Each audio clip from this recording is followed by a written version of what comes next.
سے 1400 سال پہلے دنیا کا ایک بہت بڑا حصہ ایک گہرے اندھیرے میں ڈوبا ہوا تھا۔ ایک ایسا دور جہاں ناانصافی، ظلم اور جہالت کا بول بالا تھا۔ لیکن پھر ایک ایسی روشنی آئی جس نے سب کچھ بدل کر رکھ دیا۔ تو آج ہم اسلام کی پوری کہانی کو سمجھنے کی کوشش کریں گے، اس کی شروعات سے لے کر کیسے یہ پوری دنیا میں پھیلا۔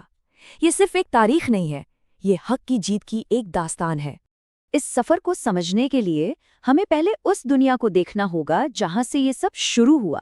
دیکھیے، ایک طرف تھا جہالت کا دور جہاں ظلم اور ناانصافی عام بات تھی، اور دوسری طرف تھی اسلام کی روشنی جو اپنے ساتھ رحمت، انصاف اور علم لے کر آئی۔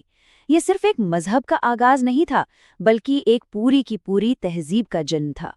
ٹھیک ہے، تو چلیے ذرا گہرائی میں اترتے ہیں اور دیکھتے ہیں کہ اسلام سے ٹھیک پہلے عرب کا ماحول کیسا تھا۔ اس دور کو جاہلیہ یا جہالت کا دور کہا جاتا ہے، اور یہ نام اس لیے نہیں تھا کہ لوگ پڑھنا لکھنا نہیں جانتے تھے، نہیں، بلکہ اس لیے کہ سماج اخلاقی طور پر ایک گہرے اندھیرے میں تھا۔ آپ اندازہ لگائیے، شرک مطلب مورتیوں کی پوجا اس حد تک پہنچ چکی تھی کہ مکہ میں جو کعبہ ہے، جسے ہمیشہ سے اللہ کا گھر مانا جاتا تھا، اسی کے اندر 360 سے زیادہ بت رکھے ہوئے تھے۔ ہر قبیلے کا اپنا الگ خدا تھا، اور لوگ اس ایک بنانے والے کو بالکل بھول چکے تھے۔ سماج کا جو تانا بانا تھا وہ پوری طرح سے بکھر چکا تھا۔ مطلب اگر کسی کے گھر بیٹی پیدا ہو جائے تو اسے شرمندگی کی وجہ سے زندہ دفن کر دیا جاتا تھا۔ شراب اور جوا تو روزمرہ کی بات تھی۔ طاقتور کمزور کو کچلتا تھا اور کوئی پوچھنے والا تک نہیں تھا۔ ایسا لگتا تھا مانو انسانیت لگ بھگ دم توڑ رہی تھی، اور ٹھیک تبھی اللہ نے اپنی رحمت بھیجی۔ اسی اندھیرے میں ڈوبی دنیا میں 570 عیسوی میں مکہ شہر میں ایک ایسے شخص کی پیدائش ہوئی جنہیں بعد میں رحمت للعالمین یعنی سارے جہانوں کے لیے رحمت بنا کر بھیجا گیا۔ ان کا نام تھا محمد صلی اللہ علیہ وسلم۔ ان کی زندگی شروع سے ہی مشکلوں سے بھری تھی۔ دیکھیے، ان کے والد کا انتقال تو ان کے پیدا ہونے سے پہلے ہی ہو گیا تھا، اور جب وہ صرف 6 سال کے تھے تو ان کی والدہ بھی اس دنیا سے چلی گئی۔ اس کے بعد ان کی پرورش پہلے ان کے دادا نے اور پھر ان کے چاچا ابو طالب نے کی۔ ان مشکلوں نے انہیں بچپن سے ہی صبر اور ہمت جیسی خوبیاں سکھائیں۔ جانتے ہیں سب سے خاص بات کیا تھی؟ بچپن سے ہی ان کا کردار اتنا بلند تھا کہ مکہ کے لوگ، یہاں تک کہ وہ بھی جو بعد میں ان کے جانی دشمن بن گئے، انہیں الامین کہہ کر بلاتے تھے۔ اس کا مطلب ہے سب سے زیادہ ایماندار اور بھروسے کے لائق انسان۔ لوگ اپنی سب سے قیمتی چیزیں ان کے پاس امانت کے طور پر رکھواتے تھے۔ چلیے اب ہم کہانی کے اس پل کی طرف بڑھتے ہیں جس نے نہ صرف ان کی زندگی بلکہ پوری دنیا کی تاریخ کو ہمیشہ ہمیشہ کے لیے بدل دیا۔ وہ لمحہ جب اسلام کی شروعات ہوئی۔ جب نبی صلی اللہ علیہ وآلہ وسلم 40 سال کے ہوئے تو وہ اکثر مکہ کے شور شرابے سے دور ایک پہاڑی پر موجود ایک غار میں چلے جاتے تھے جسے غار ہرا کہتے ہیں۔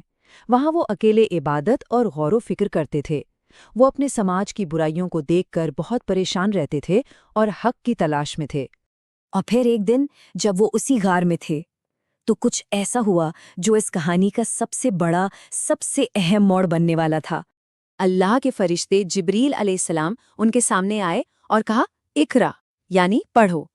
یہ قرآن کی سب سے پہلی آیت تھی جو نازل ہوئی، اور یہیں سے نبی صلی اللہ علیہ وسلم پر اللہ کا پیغام آنے کا وہ سلسلہ شروع ہوا جو اگلے 23 سالوں تک جاری رہا۔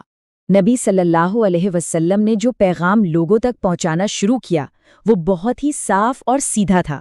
ان ساری بتوں کو چھوڑ دو اور صرف اس ایک اللہ کی عبادت کرو جو پوری کائنات کا بنانے والا ہے۔ انہوں نے لوگوں کو انصاف، برابری اور اچھے اخلاق کی دعوت دی۔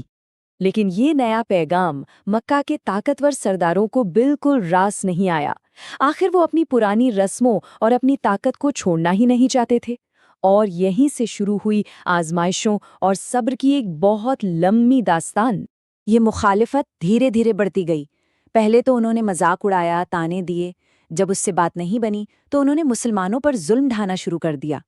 حضرت بلال رضی اللہ عنہ جیسے غلاموں کو مکہ کی جلتی ریت پر لٹایا جاتا تھا صرف اس لیے کہ وہ کہتے تھے اللہ ایک ہے۔ اور آخرکار انہوں نے نبی صلی اللہ علیہ وسلم اور سارے مسلمانوں کا ایک مکمل ساماجک اور آرتھک بہشکار کر دیا جو پورے 3 سال تک چلا۔ لیکن سوچنے والی بات یہ ہے کہ ان تمام ظلموں اور مشکلوں کے بعد بھی وہ مٹھی بھر مسلمان اپنے ایمان پر پہاڑ کی طرح جمے رہے۔ ان کا یقین ذرا سا بھی نہیں ڈگمگایا، اور یہی ان کے ایمان کی سچائی کا سب سے بڑا ثبوت تھا۔ جب مکہ میں ظلم اپنی حدیں پار کر گیا اور مسلمانوں کے لیے وہاں رہنا ناممکن ہو گیا، تو اللہ کے حکم سے اسلامی تاریخ کا ایک نیا اور بہت ہی اہم موڑ آیا۔ اس موڑ کو ہجرت کہا جاتا ہے، مطلب نبی صلی اللہ اور مسلمانوں کا مکہ سے مدینہ شہر کی طرف جانا۔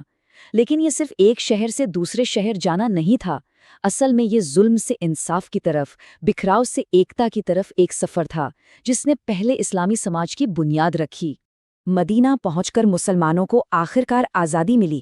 وہاں سب سے پہلے مسجد نبوی بنائی گئی، جو صرف نماز کی جگہ نہیں بلکہ ایک کمیونٹی سینٹر تھی، سرکار کا مرکز تھی۔ ایک باقاعدہ سماج کی استھاپنا ہوئی، اور مکہ سے آئے مہاجرین اور مدینہ کے انصار کے بیچ ایسا بھائی چارہ قائم ہوا جس کی مثال پوری تاریخ میں نہیں ملتی۔ چلیے اب آگے بڑھتے ہیں اور دیکھتے ہیں کہ یہ کہانی اپنے سب سے شاندار موڑ تک کیسے پہنچتی ہے۔ دیکھیے، مدینہ میں اسلامی سماج تو بن گیا، لیکن مکہ کے دشمنوں نے انہیں وہاں بھی چین سے نہیں رہنے دیا۔ اسلام کو مٹانے کے لیے انہوں نے مدینہ پر کئی بار حملے کیے۔ مسلمانوں کو اپنے دفاع میں جنگیں لڑنی پڑیں، جیسے جنگ بدر، جنگ احد اور جنگ خندق۔ ان ساری مشکلوں سے گزرنے کے بعد آخرکار 8 ہجری میں وہ دن آیا جب مسلمان ایک بڑی طاقت بن کر مکہ واپس لوٹے۔ سوچئے، جب نبی صلی اللہ علیہ وسلم ایک وجیتا کی طرح مکہ میں داخل ہوئے تو ان کے سامنے وہ سب لوگ کھڑے تھے جنہوں نے ان پر اور ان کے ساتھیوں پر سالوں سال تک ظلم کیا تھا، لیکن بدلہ لینے کے بجائے انہوں نے عام معافی کا اعلان کیا اور کہا، آج تم پر کوئی الزام نہیں، جاؤ تم سب آزاد ہو۔ یہ طاقت کی جیت نہیں تھی، یہ رحمت اور کردار کی سب سے بڑی جیت تھی۔ مکہ کی اس جیت کے بعد اسلام بڑی تیزی سے پورے عرب میں پھیل گیا، اور نبی صلی اللہ علیہ وسلم کے اس دنیا سے جانے کے بعد یہ روشنی عرب کی سیماؤں سے بھی باہر نکلی تاکہ پوری دنیا کو روشن کر سکے۔